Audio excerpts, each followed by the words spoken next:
Nah, untuk pertemuan secara daring kali ini, saya akan coba membahas mengenai paket UKK paket 2 untuk jurusan RPL yang di sini judulnya membuat aplikasi pemesanan hotel berbasis web.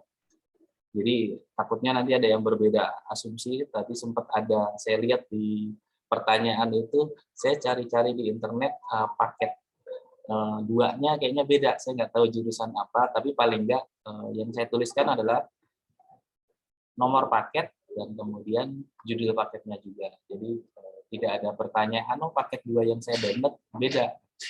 Jadi yang kita gunakan di Bonet itu adalah paket 2 untuk membuat aplikasi pemesanan hotel berbasis web. Jadi judulnya itu dulu. Nah, kemudian bagi yang belum kenal, itu saya Pugu Rismadi Ismail, mungkin sudah lama kerjasama dengan PT Bonet. Kemudian pekerjaan ujungnya pengajar dulu, tapi lebih banyak kalau di tahun ini itu di bisnis analis dan web developer.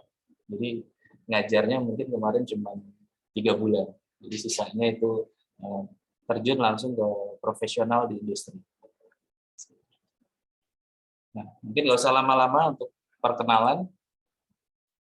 Saya coba bahas di sini itu mengenai tahapan pengembangan atau pembuatan aplikasi ya secara umum. Kalau misalkan kita pelajari di sekolah atau di kampus, itu tahapannya ada 6 secara umumnya. Jadi disebutnya itu SDLC, System Development Lifecycle atau daur hidup sistem. Jadi yang pertama itu dari halo guys. Oke, nanti yang mau diskusi boleh nanti ya. Nanti kita kasih kesempatan. Kemudian yang kedua adalah analisis, yang ketiga itu desain, yang keempat implementasi, yang kelima itu adalah testing dan integrasi, yang keenam maintenance. Dan daur hidup ini akan berulang. Setelah maintenance ternyata ada pengembangan fitur tambahan, ada perubahan fitur, kita masuk planning lagi, analisis lagi, desain, implementasi, testing, dan maintenance. Ini daur hidup. Jadi akan berulang.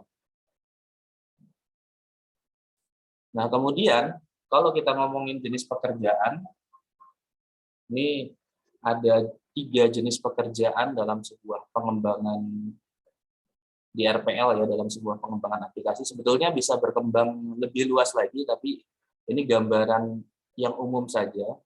Yang pertama bisnis analis, itu tugasnya untuk analisa dan requirement kebutuhan sistem. Tool-nya apa? Atau yang dikerjakan apa? Nanti dia buat alur, diagram alur ya, wireframe, kemudian desain mockup, dan prototipe dari aplikasi. Ini gambarannya. Mungkin di beda perusahaan ruang lingkupnya akan sedikit berbeda. Penyesuaian kembali lagi ke budaya dari pekerja si perusahaannya. Nah, tahap selanjutnya adalah development. Ini jadi semacam ini tahapan secara umum yang best practice-nya. Kalau yang tadi di slide sebelumnya itu secara konsep atau teoritisnya. Tapi ini secara best practice-nya itu terbagi menjadi 3. Analisa dan requirement, kemudian development atau coding gampangnya ya. Yang terakhir adalah testing dan implementasi. Nah, bisnis analis itu areanya di sini bisa juga untuk manajemen dari project. Jadi bisa dia sebagai project manager. Kemudian kalau programmer atau developer itu ruang lingkupnya di pengembangan dari aplikasinya. Yang biasa digunakan bahasa program, misalkan pakai PHP atau pakai Python, .NET, C#. Kemudian query ke database. Terus kita mau pakai framework apa? Itu urusannya developer atau programmer. Kemudian yang terakhir itu tester atau QA, Quality Assurance. Jadi testing dan implementasi tahapan. Pekerjaannya apa? Nanti uji coba alur aplikasi, uji coba input dan validasi, hosting ini sebetulnya bukan pekerjaan tester ya, ini saya masukkan di prosesnya implementasi. Jadi kalau hosting, kalau kita breakdown lagi, itu mungkin pekerjaannya dari DevOps. Ya, kita nggak bahas lebih lanjut mengenai itu. Sementara kalau di SMK, itu bisa jadi ini semua oleh satu orang, bisa dikerjakan oleh satu orang. Tapi kalau di perusahaan, itu dipecah-pecah lagi di industri. Nah, tahapan umum tadi, kalau kita coba terjemahkan ke komponen lembar penilaian di UKK atau uji kompetensi, itu ada 3, mulai dari persiapan, mulai dari analisa kebutuhan, kemudian proses pembuatan kode program, query berbasis data, penggunaan framework, dan seterusnya itu diproses. Hasil itu untuk pekerjaan sebetulnya QA atau quality assurance. Uji coba alur aplikasi, desainnya sesuai nggak, sesuai dengan requirement atau kebutuhan. Kemudian hasil juga, oh ini aplikasi di hosting, dipublish di misalkan web, berarti di hosting di web, misalkan di di web hosting yang gratis, contohnya bisa.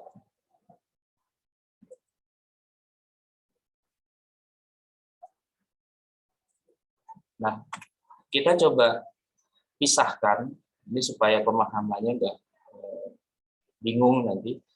Itu tadi saya sebutkan ada wireframe, kemudian ada mockup, kemudian ada prototype. Perbedaannya seperti ini. Jadi kalau wireframe itu gambaran kasar, rancangan dasar tampilan dari sebuah website atau aplikasi. Wireframe ini juga bisa kita gunakan untuk apa? Membangun kepercayaan kepada user maupun stakeholder. Jadi kalau kita diskusi sama, kita bikin aplikasi manajemen pemesanan kamar di hotel. Berarti kita ngobrol ke PIC hotelnya, penanggung jawab dari hotelnya siapa nih. Kita buat oret-oretannya itu untuk komunikasi ke stakeholder atau klien. Terus juga ya sudah pasti hemat biaya dan waktu pengerjaan karena bentuknya wireframe. Jadi awal itu tidak harus langsung desain, mockup desain, bisa menggunakan wireframe. Kemudian mockup itu lebih ke, oh kalau misalkan ada error di mockup yang mana nih? Manfaat selanjutnya itu menyampaikan ide ke anggota tim desainer. Kita buat di wireframe itu mungkin nggak detail, tapi di tim desain nanti bisa menerima masukan kita dengan, oh ternyata dari wireframe yang tim analis buat, dari kita buat, tim desainernya dikasih masukan warnanya mau pakai tema warna ini, temanya tema hijau misalkan.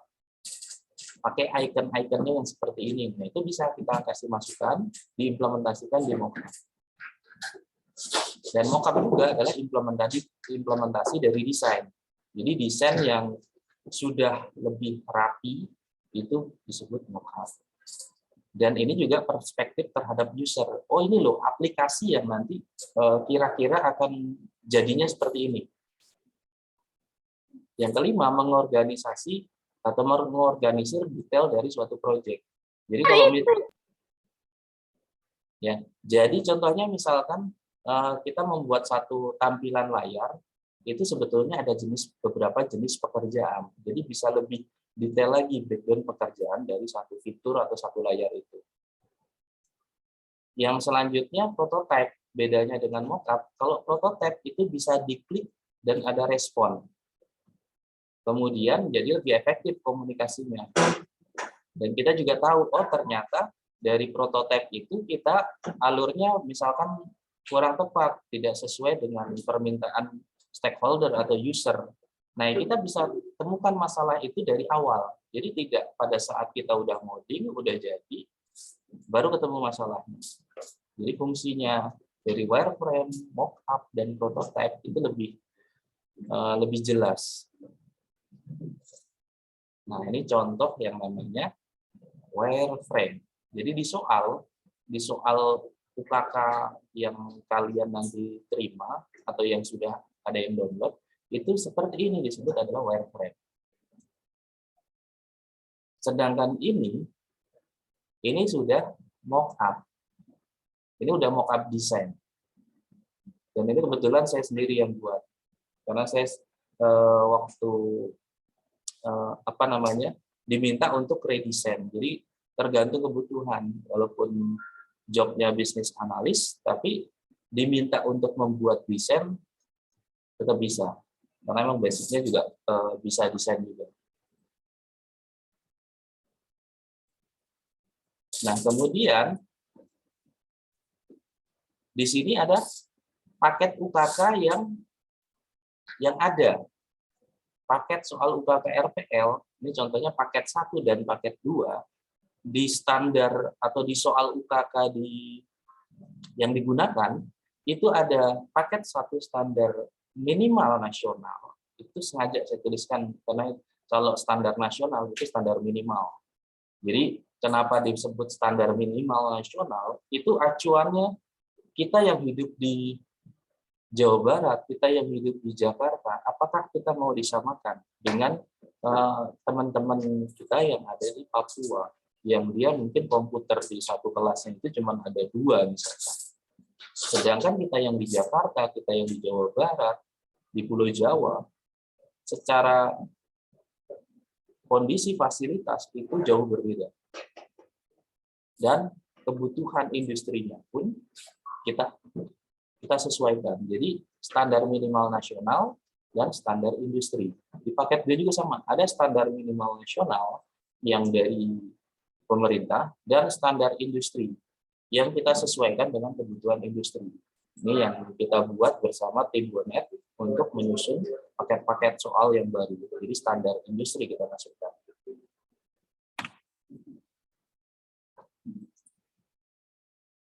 Nah, kita coba masuk ke tahap persiapan dari soal ya.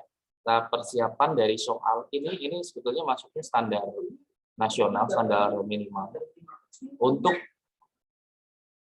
peralatan atau software yang digunakan, ini umum. Di sini menggunakan sistem operasi, menggunakan kode editor. Di sini tulisannya menyesuaikan. Web designer, aplikasi web designer di sini menyesuaikan. Aplikasi web server versi menyesuaikan spesifikasi komputer. Aplikasi wireframe atau mockup. Jadi di sini pun kita juga diminta untuk meredesain dari mockup yang sudah ada, menunjukkan kemampuan kita dalam kompetensi tersebut. Kemudian kita juga butuh data atau gambar penunjang. Jangan sampai kita untuk testing apps atau testing aplikasi itu pakai inputannya misalkan AAA, PBB, CCC, tidak seperti itu. Jadi untuk data dummy itu adalah sebetulnya data sebenarnya, seharusnya ke sana. Kalau coba saya breakdown lagi, ini saya coba breakdown. Untuk kebutuhan alat atau software di paket UKK RPL ini umum sebetulnya, mau di paket manapun ini sama. Yang dibutuhkan yang pertama SAM, kalau kita menggunakan web. Jadi kasusnya kan kita mau bikin web aplikasi. Boleh nggak mau pakai aplikasi desktop atau aplikasi mobile? Ya boleh. Yang dinilai di sana softwarenya terinstall, dari sisi persiapan ya, kemudian bisa membuat alur menggunakan apa? Boleh pakai Visio, Glyphi, Visio lagi, ya, ini seharusnya yang lain. Misalkan bisa pakai Draw.io atau pakai Star UML, itu juga bisa membuat alur. Kemudian ada tool atau software design untuk membuat prototype untuk UI design. Itu biasanya saya pakai Figma. Adobe XD boleh. Ini juga tidak jauh berbeda. Kemudian, kita juga butuh untuk penyimpanan kode program. Simpan kode programnya di mana? Ini standar industri ya, ingat. Standar industri. Biasanya dipakainya, disimpannya di mana? Di GitHub atau di GitLab. Jadi, biasanya untuk kerja tim bisa si A dia bagian fitur ini, si B bagian fitur ini misalkan. Itu bisa digunakan secara bersama-sama, bisa diedit secara bersama dari masing-masing komputer atau laptop. Kemudian yang kedua, itu kita memastikan secara software-software kebutuhan berjalan dengan baik atau tidak. Jadi software-software kita yang kita butuhkan di proyek ini sudah berjalan dengan baik. Dengan cara apa? Buka coba proyeknya, filenya. Yang ketiga, kita tentukan user atau level pengguna dari sistem kita. Kalau di sistem pemesanan hotel kan berarti ada si pemesannya, kemudian ada resepsionis, kemudian ada manajer hotelnya. Nah, itu ditentukan. Yang keempat, buat alur, diagram alur. Ini sudah biasa ya kalau untuk di jurusan RPL ya. Kemudian struktur data. Struktur data itu biasanya ERT. Dan pasti dokumen-dokumen persiapan ini dituangkan ke dalam bentuk yang namanya dokumen job sheet. Untuk apa job sheet? Untuk membantu kita, panduan kita untuk mengerjakan proyek ini. Nah, ini saya coba screenshot, ini masih standarnya standar nasional. Perbedaannya dengan standar industri apa? Nah, nanti kita coba bahas. Jadi di soal standar minimal nasional, itu langkah kerjanya, siapkan peralatan, sudah. Jadi kita sudah bahas di persiapan. Instalasi sudah. Konfigurasi, ini masuk persiapan. Siapkan file gambar dan data dummy, nah, tadi sudah dibahas. Kemudian kita identifikasi kebutuhan user, menentukan level pengguna, usernya siapa aja. Nah, ini di sini. Yang keenam, buat mockup. Mockup di sini berdasarkan wireframe yang ada di soal. Jadi buat mockupnya adalah mockup desain. Apakah desainnya harus bagus?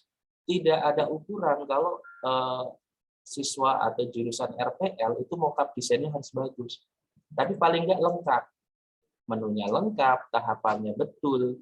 Nah, itu fungsi dari mockup. Supaya errornya sudah ketahuan dari mockup, dari awal. Ditambah prototype. Jadi kita tahu prosesnya. Kemudian mengimplementasikan mockup ke dalam layout user interface. Kalau sudah buat mockup-nya, rancangan desain dari di mockup menggunakan Figma misalkan.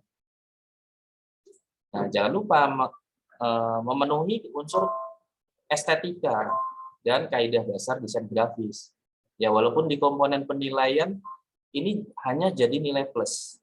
Ingat, fokusnya bukan jurusan desain ya. Jurusannya jurusan RPL, tapi bisa jadi nilai tambah. Yang kedelapan, lakukan analisis entitas data. Jadi tadi kembali lagi ke level pengguna. Level penggunanya misalkan ada tamu hotel, kemudian ada resepsionis, ada manajer hotel. Nah, mereka punya atribut apa saja. Kemudian dari masing-masing itu, pemesanan, ada entitasnya pemesanan kamar. Ada entitasnya lagi jenis-jenis kamar. Ada entitasnya lagi apa? Ternyata ada entitasnya lagi daftar harga, misalkan. Ada promo atau diskon, itu nilai lebih lagi. Jadi lebih kompleks, si aplikasi itu nilainya akan berbeda. Nah, dibuatkan dalam bentuk ERD dari hasil analisis ini. Kemudian yang ke-10, buat basis data, buat database-nya. Isi tabel-tabelnya, isi tabel datanya. Kemudian tentukan query yang mungkin diperlukan. Nah, ini mengenai soal umum, soal paket 2 untuk pemesanan hotel berbasis web. Jadi walaupun tulisannya berbasis web, boleh nggak pakai mobile. Ya kalau mampu, nggak ada masalah. Jadi jangan terpaku, sama di sini tulisannya web.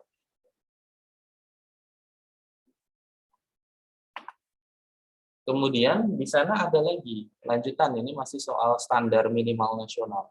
Ada membuat tampilan atau view ya, di sini sebetulnya membuat view-nya di database ini, dari query yang diperlukan. Kemudian membuat storage prosedur. kemudian membuat trigger. Jadi kebutuhan queue, kebutuhan storage prosedur dan trigger ini dijabarkan nanti di job sheet. Jadi kita buatnya jelas. Kita ngejarnya kan, oh komponen penilaiannya ini yang kita buat. Jangan sampai nanti terlalu fokus ke desain. Itu nilai plus, itu belakangan justru yang ditambahkan. Komponen utama dulu dikejar. Yang ke-11 itu identifikasi alur dan algoritma. Ini buat diagram alur. Sudah betulkah alur yang kita buat? Kemudian logiknya udah betul belum? Kalau misalkan contoh, kita ada 3 level user misalkan. Ternyata nggak perlu login, bisa masuk ke dashboard resepsionis. Ya, nanti kalau misalkan melakukan pembayaran, enak banget ya si tamunya nggak. Jadi seperti itu. Alurnya sudah benar belum? Jadi masuk ke dashboard itu ada autentikasi untuk keamanannya adalah dengan login. Ada tingkat lanjutnya juga untuk seperti ini. Kemudian melakukan pemrograman menggunakan tipe data. Kontrol program itu if ya biasanya. Kontrol program itu if. Tahu tipe data disebutkan integer, number, tag, varchar. Kemudian membuat prosedur dan fungsi. Ini juga harus tahu bedanya. Kalau di bahasa program PHP, prosedur dan fungsi ini sama-sama fungsi sebetulnya, function. Kalau function, fungsi biasa, itu dia mengembalikan nilai. Sedangkan prosedur dia hanya menjalankan urutan-urutan kode program di dalam sebuah fungsi itu disebutnya prosedur. Kemudian yang C itu harus pakai array untuk pengolahan data dari database. Query ke database, tampungan datanya biasanya dalam bentuk array. Jadi kalau membaca tabel dari database di kode program PHP misalkan, nah itu ditampungnya di variabel array. Yang terakhir, lakukan pengujian atau debugging dalam setiap kode program. Jadi mungkin nanti si penguji bisa menanyakan bagian-bagian tertentu dari proses, dari aplikasi yang kalian kembangkan, kemudian diuji di bagian tertentu itu. Dan pastikan hasilnya sesuai dengan yang diharapkan. Nah, ini masih di soal. Di soal itu ada gambaran umum kebutuhan minimal aplikasi pemesanan hotel berbasis web. Ya, berbasis web berarti bisa diakses secara publik. Kemudian gambaran umumnya dari hotel hebat berencana membuat sistem pemesanan kamar berbasis web. Sistem yang dikembangkan terdiri dari 3 pengguna, tamu, resepsionis, dan administrator. Ada 3 level dari cerita ini. Aplikasi ini hanya digunakan untuk reservasi online, tidak mencakup pembayaran. Pada saat kalian punya kemampuan lebih mau menambahkan pembayaran, ini bisa ditambahkan, walaupun tidak mencakup biaya pembayaran. Jadi nanti di resepsionis di lokal itu melakukan pembayaran, nggak masalah. Tapi minimal ini sudah ada. Kamu bisa apa? Kamu bisa melihat informasi tipe kamar yang tersedia, fasilitas dari tiap-tiap kamar, kemudian juga ada fasilitas hotel, misalkan kolam renang, kemudian gym, kemudian area untuk jalan-jalan itu ya biasanya, taman. Kamu dapat melakukan reservasi secara online. Nah ini utamanya, karena judulnya juga pemesanan hotel. Kemudian kamu dapat mencetak bukti reservasi untuk diserahkan ke resepsionis pada saat check-in. Jadi kalau sudah reservasi itu ada buktinya, ada semacam tiket. Atau kalau misalkan digabung dengan pembayaran, ada sudah invoice pembayaran. Nah, kemudian level user administrator, admin dapat menambah, update data kamar. Bisa apalagi menambah update fasilitas. Admin bisa apalagi update data fasilitas hotel. Level user yang terakhir adalah resepsionis. Resepsionis dapat melakukan pengecekan data reservasi. Kemudian bisa filtering mengenai tanggal masuk tamu yang check-in. Yang ketiga, resepsionis dapat melakukan pencarian data reservasi berdasarkan nama tamu. Ada fitur pencarian juga. Nah, kita coba kembali lagi bahas mengenai proses. Prosesnya itu ada identifikasi user interface. Jadi user interface ini ada inputannya apa saja. Ini perlu divalidasi atau tidak. Kemudian membuat desain user interface. Desain user interface awal itu pakai Figma atau Photoshop. Yang selanjutnya, implementasi user interface dari mockup ke HTML. Ini komponen yang dimaksud yang item ketiga. Kemudian tipe data dan kontrol program tadi sudah dibahas. Prosedur dan fungsi sudah dibahas. Array juga sudah. Kemudian membuat login atau autentikasi. Yang kedelapan, ini membuat query. Query-nya karena tadi dengan storage prosedur, dengan trigger, nanti juga dijabarkan di job sheet. Yang kesembilan, uji coba dan debug aplikasi. Itu yang ini standar minimal, ini standar minimal. Kemudian di hasil itu uji coba lagi. Sesuai nggak desain dengan kebutuhan aplikasi.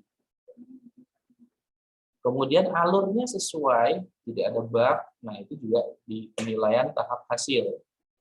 Yang ketiga, aplikasinya di hosting dan bisa diakses secara publik. Kalau mau yang free, itu hostingnya pakai 000 web host. Nanti bisa dicek. Atau pakai yang berbayar boleh.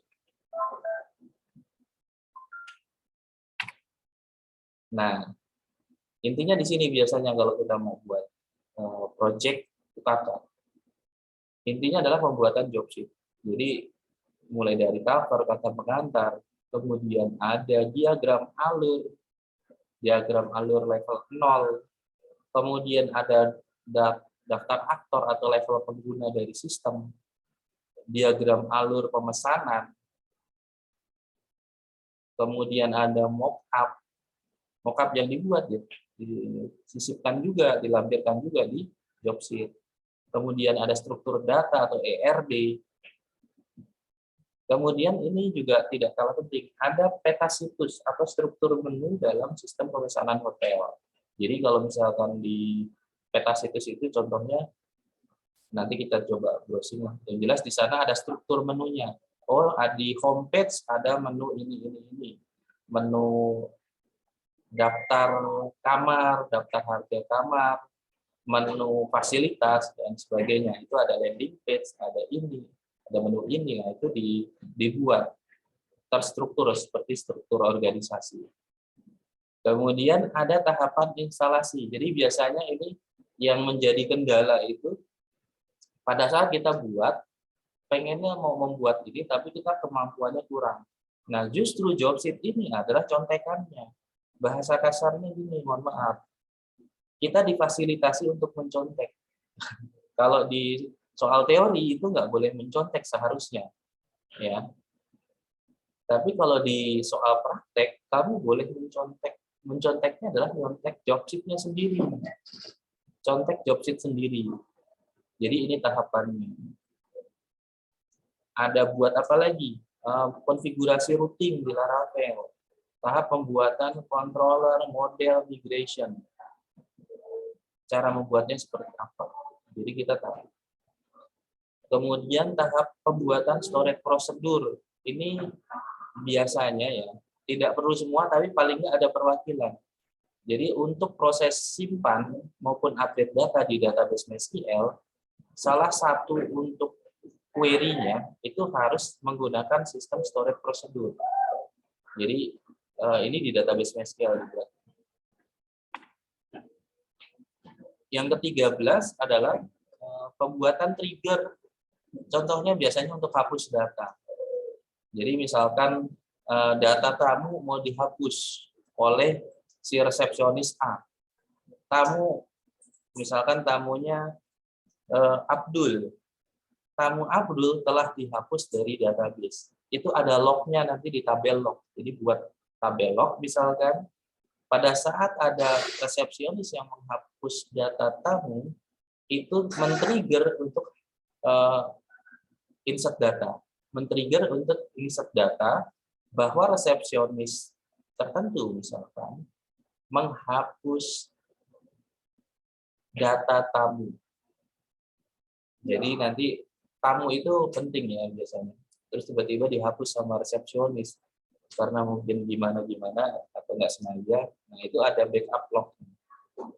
Kemudian yang ke-14 itu koneksi ke database MySQL dari kode program. Yang selanjutnya pembuatan user login dengan kriteria multi-level sesuai dengan level user. Jadi ada level resepsionis, ada level administrator, kemudian ada level tamu. Kalau tamu biasanya di sini tidak login ya. Mungkin nanti bisa dibuatkan alurnya dia ada link untuknya tiket. Yang ke-16 pembuatan tampil data pemasanan menggunakan array. Jadi komponen-komponen penilaian itu diwakilkan semua. Jadi kalau ditanya, oh ini ada. Kalau ditanya array-nya mana untuk tampil data di sebelah sini. Contekannya ada. Dan kita tahu. Yang ke-17 itu pembuatan tabel laporan data pemesanan kamar dengan filter berdasarkan tanggal check-in dan pencarian berdasarkan nama.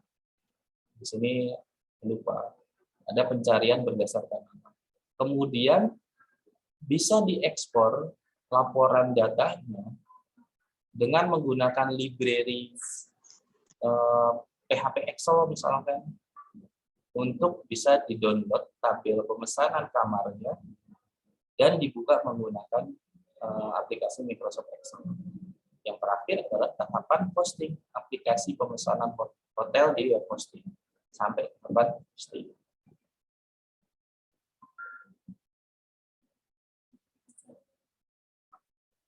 Nah, ini ada yang masih di luar ya. Nah, mungkin untuk materi dari saya cukupkan seperti itu. Kita bisa mulai bahas dan masuk ke sesi diskusi ya, Mbak Kiki ya. Boleh, Mbak Kiki? Oke, silakan Pak, kita masuk ke sesi diskusi ya teman-teman yang ingin bertanya ataupun berdiskusi secara langsung dengan Pak Pugu. Boleh raise hand terlebih dahulu sebelum unmute, nanti supaya lebih tertib, atau boleh nanti pertanyaan untuk diskusinya disampaikan di kolom chat ya teman-teman.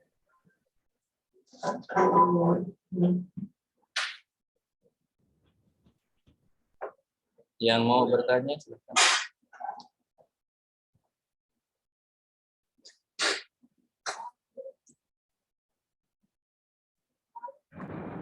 Silakan yang mau bertanya untuk raise hand terlebih dahulu, atau boleh pertanyaannya dimasukkan ke kolom chat, nanti kita bantu bacakan.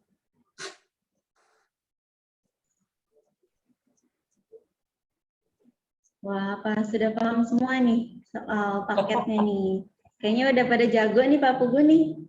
Oh, ada nih dari RPL Suga. Silakan di-unmute.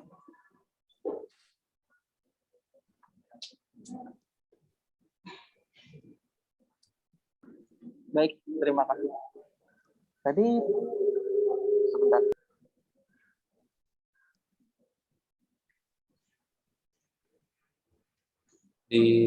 Kalau ini di chat aja nggak apa-apa. Kayaknya tadi suaranya ada feedback. Oh ya, mohon maaf Pak, itu chatnya di disable ya, jadi nggak bisa ngechat. Oh, disable. Mbak Kiki, chatnya coba di open.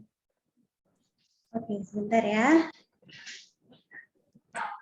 Suaranya feedback soalnya di sini. Ini kemarin yang kamu nanya juga ya?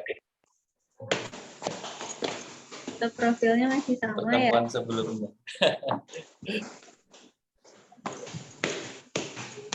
Sudah.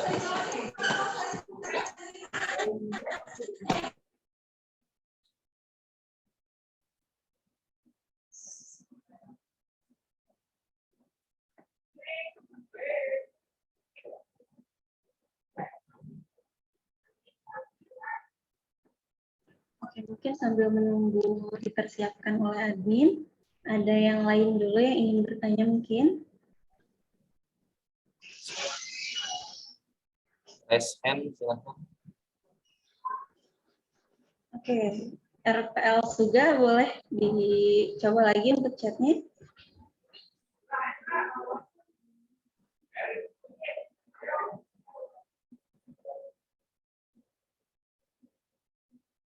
Ini namanya betul Suga atau ini nama panggung nih? Nama panggung seperti itu. Karena kemarin namanya bukan itu. Iya, namanya beda ya. Tapi tetap semangat deh. Harus dong, kita harus semangat sampai nanti akhir. Bapak atau ini saya juga nggak tahu.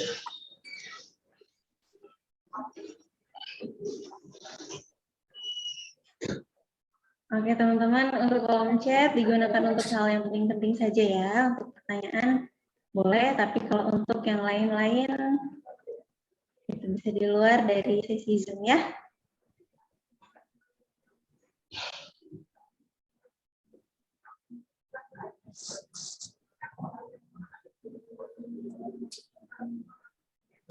Tidak ada yang bertanya seperti ini. Oke, mungkin Oh, kalau dari kanan Agus. Sudah itu Agus dia ya. Oke, siap. Pertanyaannya apa ini? Oke. oke, saya bantu bacakan untuk pertanyaannya Pak ya. Oke, silakan Mbak. Oke, untuk pertanyaannya, kalau misalnya melihat di internet, apakah bisa? Misalnya, contohnya ingin mengambil kode di input form di Bootstrap. Bisa dijawab, Pak? Oke, Agus ya berarti. Jadi kalau misalkan mau ambil kode program di internet, boleh. Bebas kan internet itu.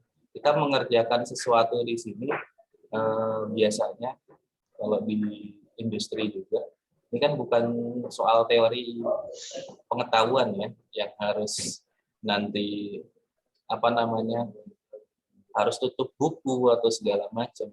Nah itu kalau di ujian teorinya mungkin seperti itu. Jadi kalau misalkan kamu mau buka internet dan pada saat itu ada pengawasnya, nah, curang jatuhnya. Tapi kalau di soal praktek implementasinya, pakai kode program yang di internet kita modifikasi, tidak masalah. Jadi kita mau pakai kode program apa namanya form Bootstrap, pakai Bootstrap dari library framework Bootstrap, framework CSS itu ya. Kita gunakan. Kita mau pakai SB admin misalkan. Biasanya kan kalau Bootstrap itu framework-nya saja. Tapi kalau kita mau pakai template dari pihak ketiga, pakai SB admin misalkan, pakai admin LTE, itu kan pihak ketiga di luar framework Bootstrap yang dia sudah ada desainnya, sudah ada kode programnya. Kita tinggal modifikasi, kita tinggal sesuaikan. Itu nggak masalah. Di komponen penilaian itu tidak ada yang namanya kita murni buat dari awal. Ini bukan lomba LKS. Jadi kalau lomba LKS itu nggak boleh pakai Bootstrap, codingan itu dari nol. Iya, itu kalau lomba LKS RPL itu seperti itu. Sementara ini bukan lomba. Jadi jangan terlalu takut kita mengambil codingan. Bahkan gini, mungkin kamu kerjasama sama teman-teman sekelas, sama temannya yang lain. Selama kamu bisa membuat dan menjelaskan, tapi kalau misalkan semuanya kamu copy paste dari temannya, yaitu curang jatuhnya. Jadi pembuktiannya adalah ini kode program, kita tidak bisa mengawasi 24 jam. Mungkin kalau misalkan saya awasi 23 jam, misalkan Agus saya awasi 23 jam. Masih ada 1 jam dia untuk copy punya temannya. Ya itu hanya Allah yang tahu kan. Nah, itu kita tidak bisa awasi. Tapi paling enggak, yang tahu batasan diri adalah kita sendiri. Kalau tujuannya hanya untuk penilaian, misalkan saya kopi punya yang teman saya yang paling jago, ternyata kita kemampuannya di tengah-tengah, tidak bisa menjelaskan fitur yang paling canggihnya, misalkan fitur yang paling sulitnya justru malah nggak bisa. Ya, itu jadi kelemahan kita. Justru, apakah tidak boleh saya copy? Lebih baik buat sendiri, karena akan berbeda. Walaupun kenyataannya kalian ya, nggak cuma yang bertanya ya, mungkin yang lain pun, wah saya punya kesempatan ngopi, ini diperbolehkan. Ya ada kesempatannya. Tapi kembali lagi, kita tujuannya untuk apa? Kalau hanya untuk mencari nilai, kita juga punya tolak ukur. Ada batasannya. Seperti itu. Jadi intinya boleh ya, jadi kemana-mana nanti bahasnya. Intinya diperbolehkan. Terima kasih pertanyaannya. Oke, intinya teman-teman boleh untuk kopi, tapi tetap terapkan 3 ATM, amati, tiru, modifikasi. Jadi kalau misalnya mau kopi yang sudah selesai atau yang sudah jadi, yang penting teman-teman itu paham sama alurnya dan bisa dijelaskan gitu ya, Pak Pugu ya. Oke, kita lanjut ke pertanyaan. Oh, yang tadi itu pertanyaan dari Hendrawan, Pak. Oh, Hendrawan. Iya, untuk dari Agus atau Suga, ini Saya pertanyaannya. Bapak guru atau siswa, saya nggak tahu. Kita samakan saja semua dari peserta ini teman-teman semua ya. Oke, pertanyaan yang dari Suga atau Agus nih Pak. Pertanyaannya, teman-teman saya ingin bertanya, jika misal ada aplikasi yang sudah jadi, apakah perlu kembali dibuat mockup? Oh, jadi ini dilewat ya, mungkin mockup-nya terakhir. Seharusnya mockup di awal, ini dia buat di akhir. Mungkin bisa dijawab Pak Pugu. Oke, makasih Mbak Titi. Jadi sebetulnya kalau kita bahas lagi antara wireframe, mockup, seharusnya tidak mungkin kalau kita membuat itu tanpa melihat soal dan wireframe. Karena di soalnya itu ada wireframe. Tapi kalau studi kasusnya kalian download kode program yang sudah ada, mungkin pertanyaannya jadi seperti ini. Pertanyaannya apakah boleh kode program yang hasil download orang, kemudian kita akui sebagai kode program yang dianggap ini buatan saya. Mohon maaf, itu langsung diskualifikasi. Itu kalau saya menguji biasanya saya minta buat ulang di tempat. Itu lebih riskan. Jadi lebih baik membuat versi sendiri sesuai dengan kemampuan. Kode program boleh nggak sih ngopi? Boleh. Tapi kalau satu project itu download punya orang dan diakui punya sendiri, atau punya temennya diakui punya sendiri, itu yang berbahaya. Jadi yang tadinya kita bersahabat, karena mau tidak mengakui bahwa ini hasil download atau copy punya temannya, jadi kurang bersahabat nanti. Jadi kalian sendiri yang menentukan. Biasanya seperti itu polanya. Jadi kalau boleh nggak sih kita codingannya sudah jadi. Saya bukannya negatif thinking atau seperti apa. Karena kalau kita secara tahapan alur, kita lihat soal dulu. Dan di situ ada wireframe. Kemudian ada yang bertanya, apa perlu kita membuat mockup? Itu masuk komponen penilaian. Jadi kalau tidak buat mockup, komponen penilaian mockup itu 0 atau tidak ada. Paling gampang ya, istilahnya kasarannya, di soal itu ada wireframe. Mau dijadikan mockup, nggak masalah. Tapi ditambahkan, diedit, ditambahkan, oh ini, atau dibuat ulang lebih baik. Kan ada juga nih, kalau berpikir positif thinkingnya, memang dia nggak lihat soal yang kemarin sudah buat, nggak lihat soal ya, karena instruksi Pak gurunya udah kamu buat seperti ini bisa jadi. Saya positif thinkingnya. Terus akhirnya menanyakan, perlu nggak kita buat mockup? Perlu sebetulnya. Kalau kita saya kembali share screen mungkin, karena ini jenis pekerjaan ya. Ini kembali ke awal.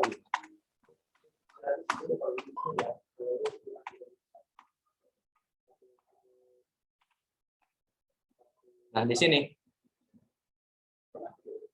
kita nggak selamanya itu misalkan programmer itu akan bertahan di programmer. Pada usia tertentu kita harus berubah, kita harus berevolusi. Kita punya tim, berarti jadi project leader. Nggak cuma masalah ngoding ya ini. Jadi mau pekerjaan apapun kita nggak mungkin jadi kulinya. Kasarnya itu developer, programmer itu kuli yang mengerjakan kasarnya. Jadi kita balik. Oh, kalau kita biasanya hanya ngoding tanpa melihat, tanpa pernah membuat mockup, tanpa pernah membuat desain UI, kita kembali ke sini. Apakah selamanya kita mau level itu di level bawah? Apakah tidak ada programmer yang dia istilahnya naik tingkat, oh jadi senior programmer? Dia akan ke kasus-kasus yang tingkatnya lebih tinggi, expertnya. Oh ini studi kasusnya yang expert, nggak bakal dikasih ke junior. Ini pekerjaannya senior. Tapi ada orang yang, oh ini waktunya saya berpindah jadi analis. Oh saya waktunya berpindah ke yang lain misalkan. Jadi lebih sedikit untuk porsi kerjanya di bidang codingnya. Jadi ini di menengah ya. Mungkin jawaban saya kembali ke slide yang ini. Jangan berpikir kita akan selamanya di level programmer biasa. Atau kalau misalkan di luar pekerjaan programmer, kita selamanya jadi bawahan. Kapan kita mau naik kelas? Ya mungkin itu ya. Jawaban saya mudah-mudahan jelas.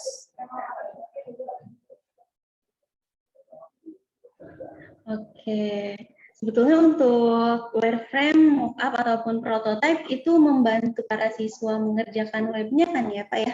Betul.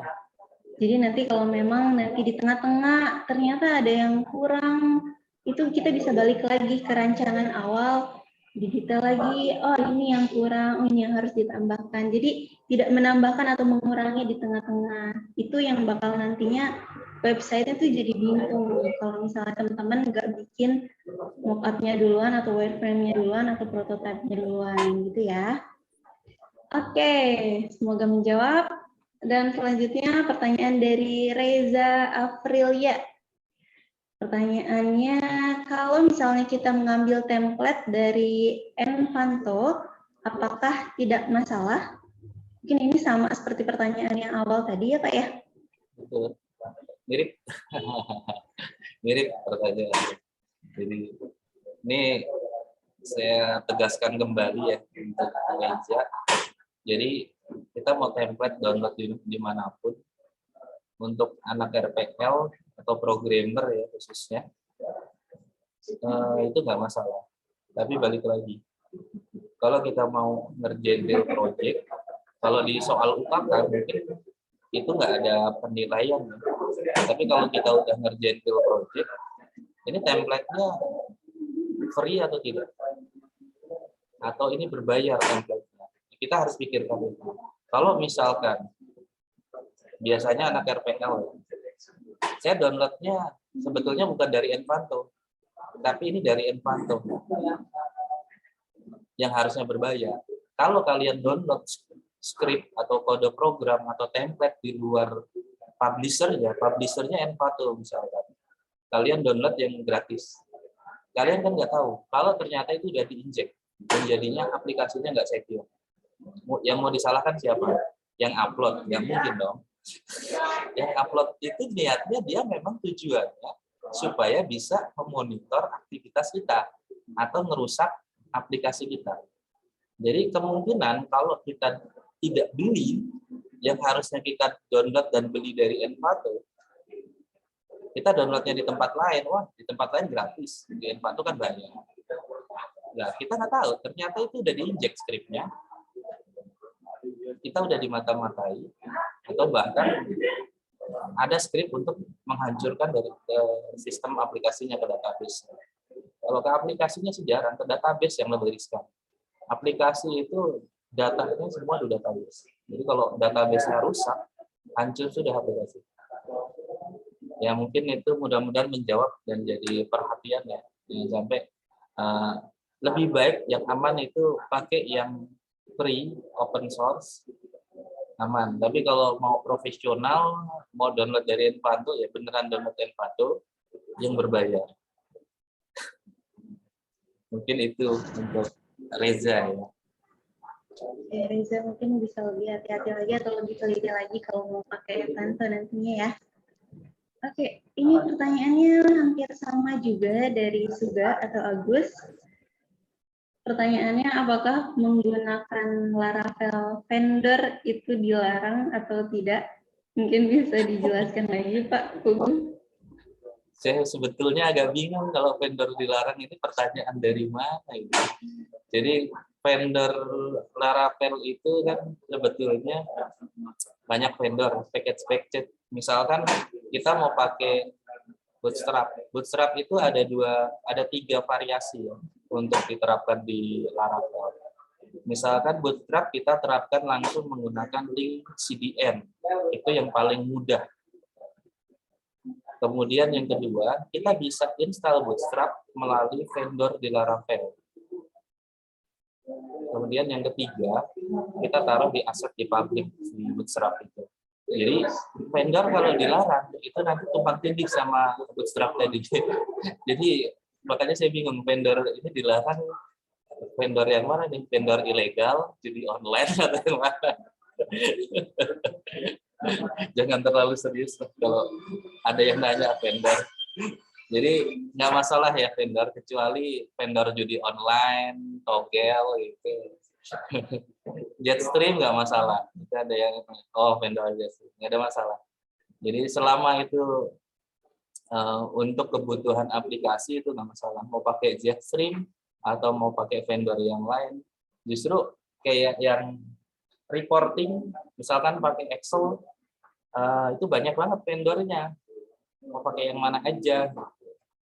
Kan vendor itu sebetulnya pihak ketiga di luar framework yang dibutuhkan di pembuatan aplikasi. Jadi kalau itu dilarang, ya sekalian aja nggak usah bikin aplikasi. Ya. Jadi vendor diperbolehkan ya, intinya itu. Oh iya, boleh. Pertanyaannya itu mudah-mudahan menjawab pertanyaan selanjutnya.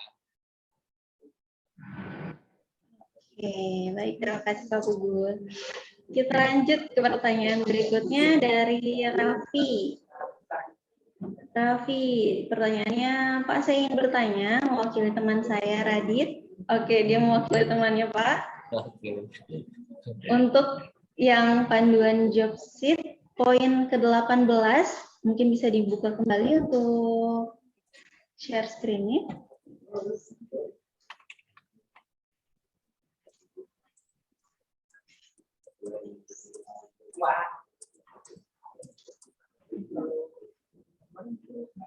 Oke, katanya pada tahap pembuatan laporan, untuk report laporannya itu ada apa boleh selain Excel, Pak? Misalnya saya mau buat laporan dalam bentuk PDF. Kira-kira seperti itu. Mungkin bisa dijawab, Pak. Jadi mungkin langsung saja ya, itu boleh saja. Biasanya kan kalau kita menilai sebuah laporan itu, standar umumnya yang diminta sama klien, stakeholder, itu Excel. Mau dibuat PDF boleh. Jadi mungkin ada pertanyaan tingkat lanjutannya, nilainya lebih tinggi mana untuk Excel atau PDF?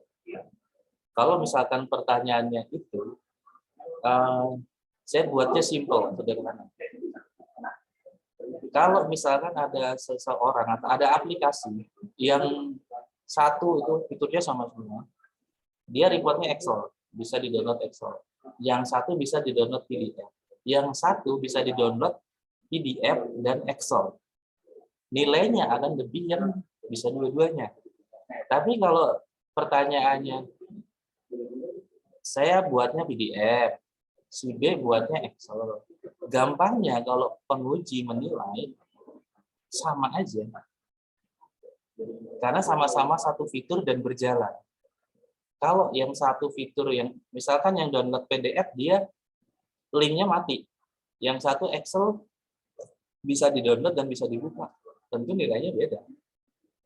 Jadi mungkin ke sana ya Rati ya. Jadi kalau hanya PDF saja boleh kah? Boleh. Excel saja boleh kah? Boleh. Tidak buat laporan boleh nggak? Boleh. Nggak buat aplikasi boleh nggak? Boleh. Jadinya nggak dinilai.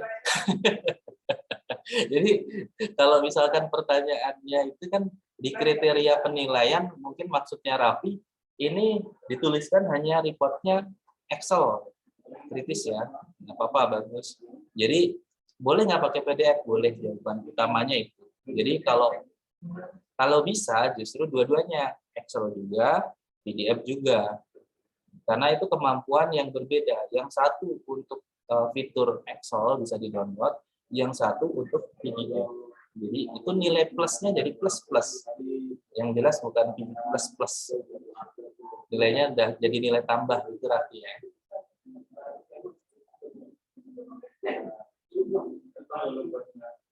Baik, jadi kesimpulannya boleh ya untuk file apa saja, yang penting di-upload ya, dikerjakan. Kalau tidak dikerjakan itu nanti nilainya 0. Dan untuk berjaga-jaga boleh di-upload dua-duanya untuk Excel juga ataupun PDF juga. Oke, teman-teman masih ada waktu untuk berdiskusi. Silakan yang ingin berdiskusi, mungkin ingin berdiskusi secara langsung, boleh raise hand untuk yang ingin berdiskusi secara langsung, nanti kita akan bantu untuk unmute. Atau kalau yang masih malu-malu, boleh juga dikirimkan pertanyaannya di kolom chat. Kita maksimalkan untuk sesinya sampai dengan jam 11.30 nanti siang. Ini ada yang direct message ke saya, Mbak Kiki, Agus. Oke, silakan. Nah ini direct message itu mau izin share screen untuk aplikasi yang sudah dikembangkan. Nah dia minta ke saya untuk boleh nggak dikasih masukan reviewnya. Kira-kira gimana Mbak Kiki? Kalau gitu saya kembalikan ke Pak Pugu kalau memang mau dicoba, silakan. Mungkin kalau di share screen. Kalau dari saya ini kan waktunya mepet ya, mungkin nggak akan terlalu detail. Mungkin boleh share screen sebentar sambil nanti mungkin tanya jawab ya. Boleh nggak apa-apa, tinggal dikasih izin share screen saja.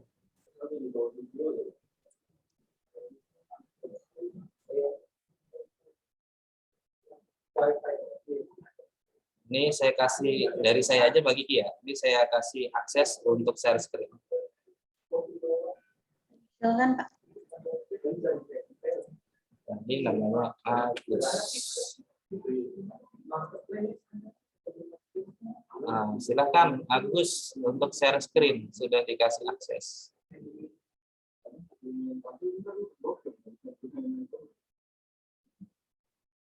Oh, ini ternyata ada linknya sudah di zoom-nya di HP.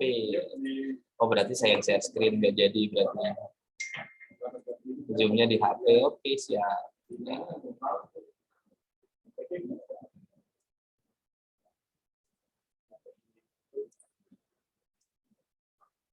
Saya share screen untuk yang dibuat sama teman kita, Agus.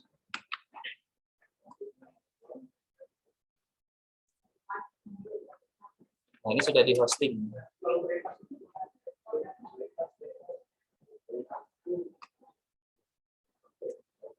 Nah, ini pakai Bootstrap ya.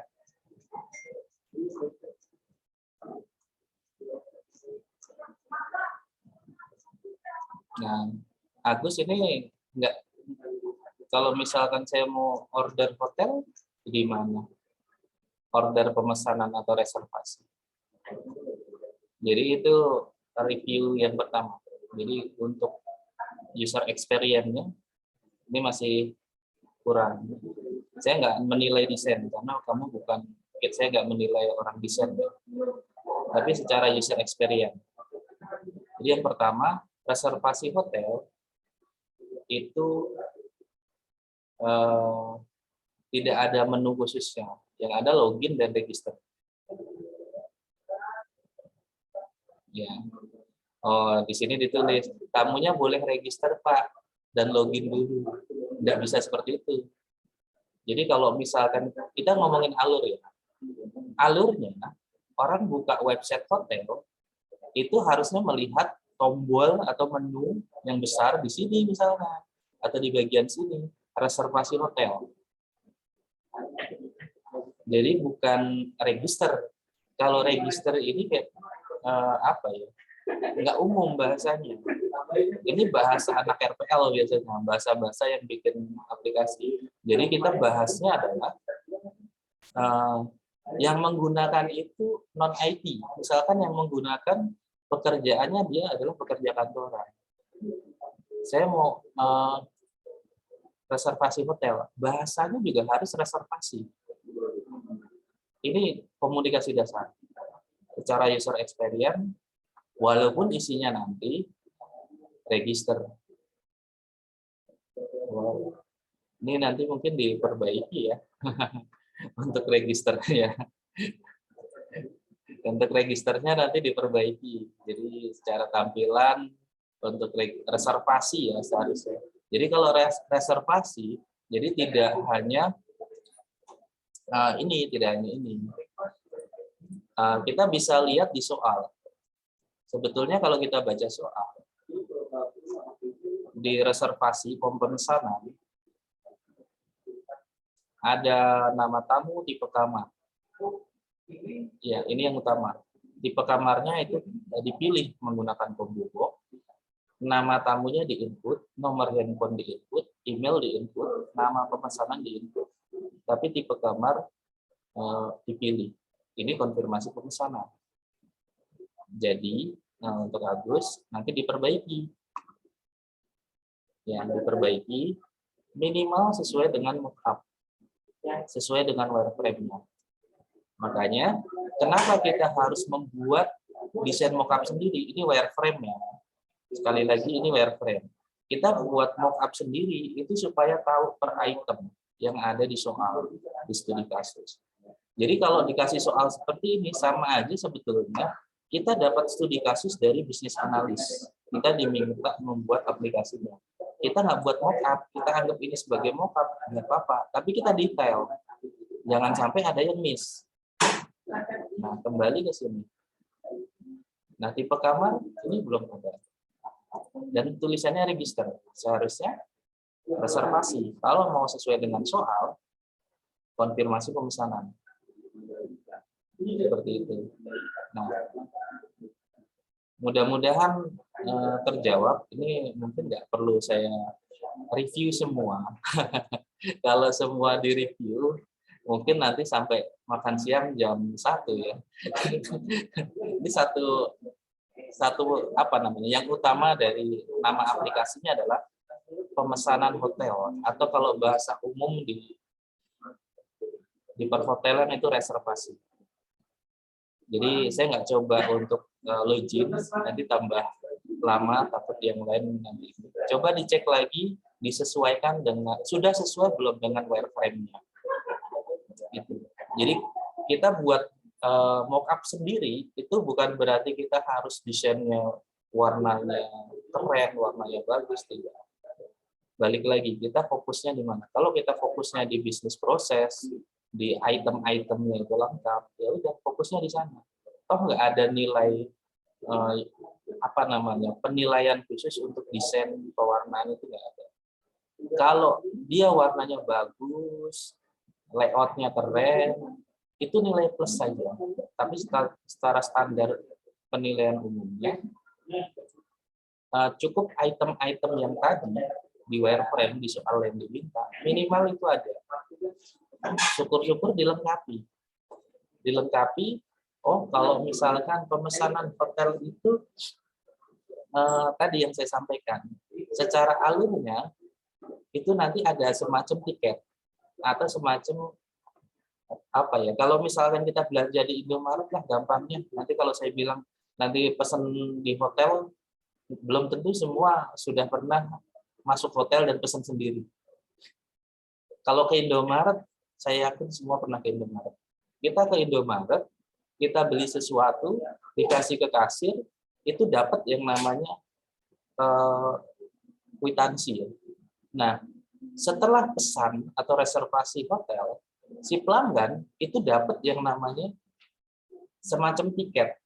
Kalau nggak nonton bioskop lah, kalau nonton mungkin sebagian sudah pernah nonton.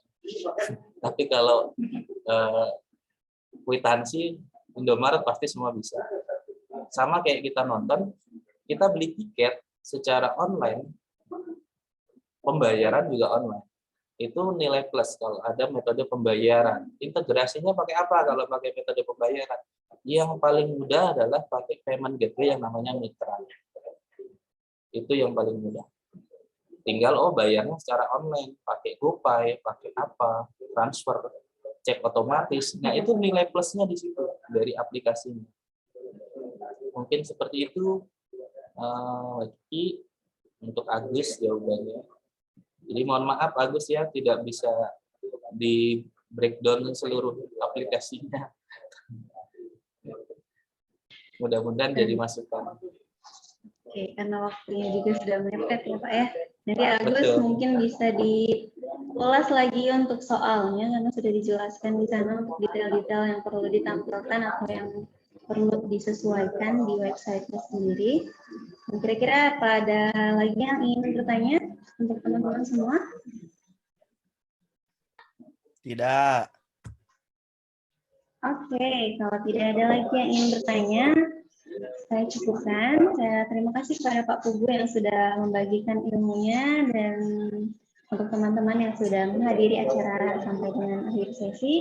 Mungkin sebelum saya tutup, kita bisa foto bersama dulu ya Pak Pugu ya? Siap. Oke, teman-teman semua bisa nyalakan kameranya. Kita masuk ke sesi foto bersama. Saya kasih waktu 5 detik untuk teman-teman semua menyalakan kameranya.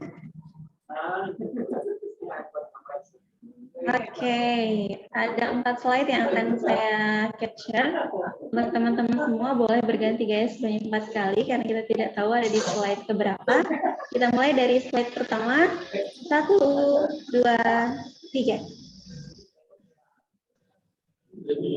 Oke, selanjutnya di slide kedua. Kita mulai. Teman-teman boleh dinyalakan kameranya. Dan mulai 1, 2, 3.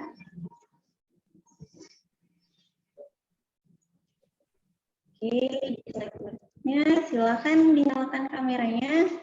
Dan mulai 1, 2, 3.